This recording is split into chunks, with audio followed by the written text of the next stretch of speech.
The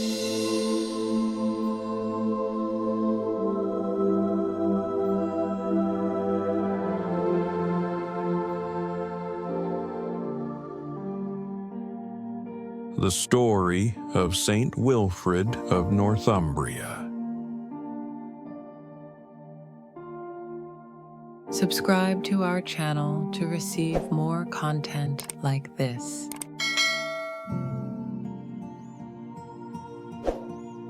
In the green hills of Northumbria, England, around the year 634, a young boy named Wilfred was born into a noble family.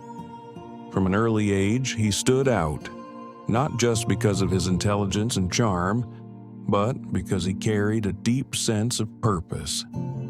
While others his age spent their time enjoying the privileges of wealth, Wilfred found himself drawn to the mysteries of faith, the songs of monks, the beauty of sacred rituals, and the sound of prayers stirred something profound within him. He dreamed not of battle or land, but of understanding God more deeply.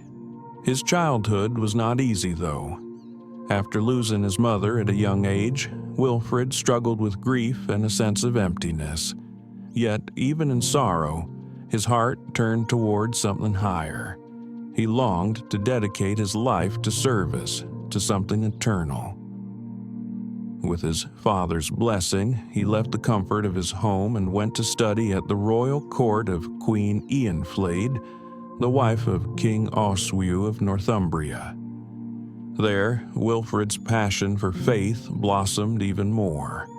The queen, moved by his devotion, encouraged him to travel to the island monastery of Lindisfarne, one of the holiest places in all of England. But Wilfred's journey was only beginning.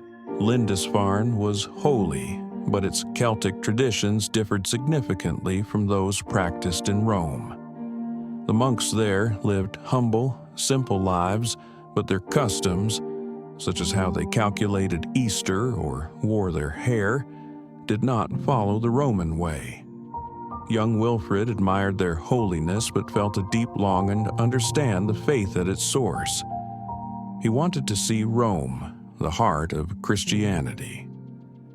Wilfred was still young when he set out on his great journey across Europe. Traveling by sea and land, he passed through strange kingdoms, faced storms, and survived hardships few his age could imagine. Finally, he arrived in Rome, the grand city of saints, martyrs, and the holy apostles Peter and Paul. For Wilfred, it was like stepping into a dream. The great basilicas, the sound of Latin prayers, the sight of pilgrims kneeling before ancient relics, all of it filled him with awe. While in Rome, Wilfred met powerful and learned churchmen who recognized his intelligence and zeal.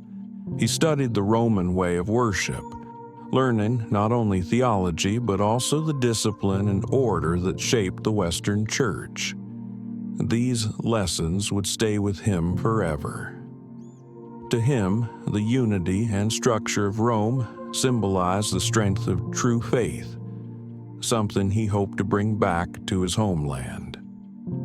After years of learning, Wilfred returned to England transformed. He was no longer a curious, noble youth. He was a man of conviction, ready to lead his people closer to the universal church. He carried with him not only knowledge but also the blessing of Rome, a spiritual authority that would define the rest of his life. When Wilfred returned to Northumbria, he found the church divided. Two traditions, the Celtic and the Roman, existed side by side. The Celtic monks followed the customs of Ireland and Iona, while others followed the Roman way. The disagreement may seem small today, but it caused great confusion among believers. Even the king and queen followed different practices for Easter, sometimes celebrating the resurrection while others were still fasting for Lent.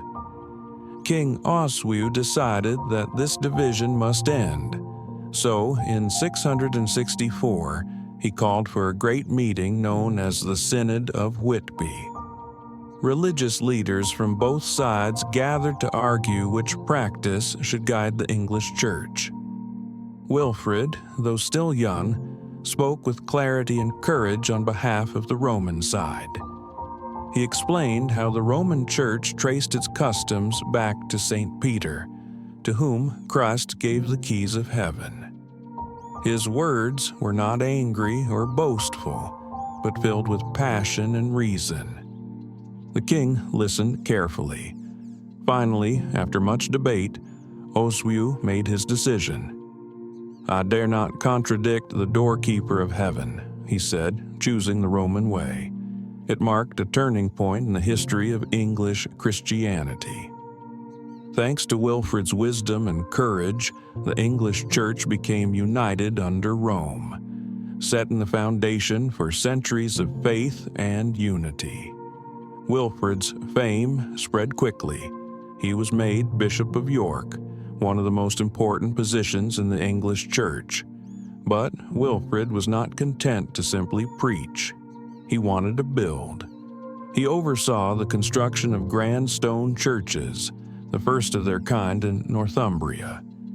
These buildings were not only places of worship but also symbols of strength and beauty, signs that faith could transform even the harsh northern lands. He introduced Roman liturgy, trained priests, and encouraged learning. Under his guidance, monasteries flourished and the faith grew stronger than ever. Yet, for all his accomplishments, Wilfrid's strong will often brought him trouble. He was not afraid to challenge kings when he believed the church was being treated unfairly.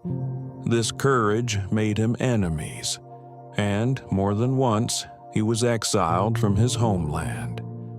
During one of his exiles, Wilfrid traveled south to Sussex, where the people were still pagan.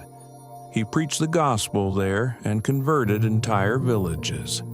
He even taught them how to fish, turning physical hunger into a lesson of spiritual nourishment.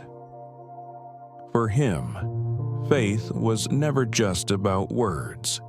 It was about transforming lives. Despite his good works, Wilfrid's life was filled with trials. He faced jealousy, political schemes, and even imprisonment. Some accused him of pride. Others feared his growing influence, but Wilfrid never stopped fighting for what he believed was right. When kings banished him, he turned to the Pope in Rome, seeking justice. Traveling back and forth between England and the continent, he became one of the first Englishmen to appeal to the papal court. It would have been easy for him to grow bitter or give up, but Wilfrid saw every hardship as a test of faith. Whether in a royal palace or a lonely monastery, he continued to preach, teach, and heal. He found peace not in comfort, but in obedience to God's will. In his later years, he finally returned to Northumbria, worn by age but strong in spirit. He spent his final days in quiet prayer and service, surrounded by the monks he had trained and the people he had once guided.